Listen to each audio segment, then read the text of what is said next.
Pirma vasaros diena.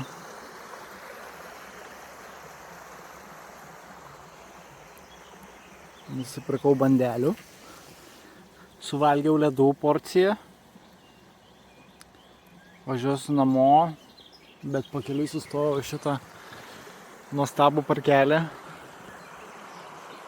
Turiu droną, pakilsim, pažiūrėsim, kaip atrodo iš viršaus. Ragaujam. O, pasenusios. Tokios, kaip man labiausiai ir patinka. Nu, bent jau viduj karamelė nepasenusi. Išvažiavau prasiblaškyti, nes toks jausmas, kad laikas sustoja, žinot. O kai laikas stoja vietoje, reikia judėti. Reikia paieškoti naujų minčių, naujų idėjų. Nusipirkau droną. Galvojau, ar man reikia jo, ar nereikia, nežinau.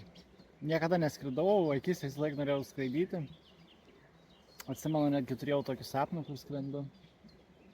Idėja buvo išleisti 500 eurų, bet kai pradėjau domėtis, tai pasirodo yra tokių dronų, kurie moka sekti motociklą ir panašiai.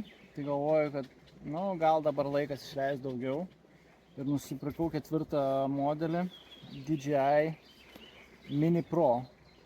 Nesu dar labai įgudęs skraidytojas, bet tai, ką aš nufilmuoju, man pačiam yra gražu. Ir malonumas yra suprasti, kur esi. Ane? Dažnai atvažiuojam į kažkokią tai teritoriją, ne? Gražu, čia taip pasižiūrim, bet žinoti, kaip atrodo viskas iš viršaus, tai yra privalumas ir pliusas. Kai motociklą seka dronas, tai šiek tiek baisu, nes pirmiausia, tai man reikėtų nusipirkti tokią rankenėlę specialią, kur būtų galima pritvirtinti šitą kontrolerį, nes kitaip gal net neįmanoma bus. Ką, bandom? Home point updated.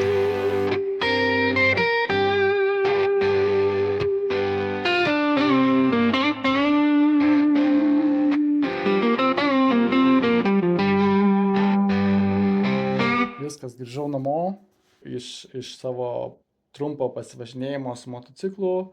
Kaip matėt, šiek tiek nufilmavau drono vaizdų. Ir kas svarbiausia? Svarbiausia žinutė yra ta, kad rašau filmo scenarijų.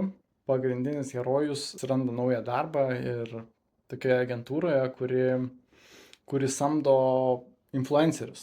Tai šiuo metu scenarijus yra rašomas, esu parašęs maždaug 60%. Ir šiandien skaičiavau, kiek galėtų tas filmas kainuoti ir paskaičiau, kad 30 000 reikia. Aš jau anksčiau esu dirbęs kino filmuotojų. Bela, aš esu vampyras. Ir ta mintis, kad sukurti savo filmą, vis tiek kažkur galvoje liko, nors jau nebefilmuoju gal 10 metų. Gal dabar laikas, gal turbūt geriausiu atveju kino filmas išeitų į dienos šviesą 2027 ir jūs galėsit jį pamatyti. Pagrindinis filmo herojus Joris. Tai Joris yra motociklininkas.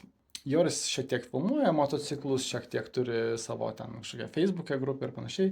Ir atsiranda tokia agentūra, kuri samdo influencerius ir būtent Joris tenais įsidarbina. Bet problema ta, kad agentūra užsiiminėja tokiais ne iki galo švariais dalykais ir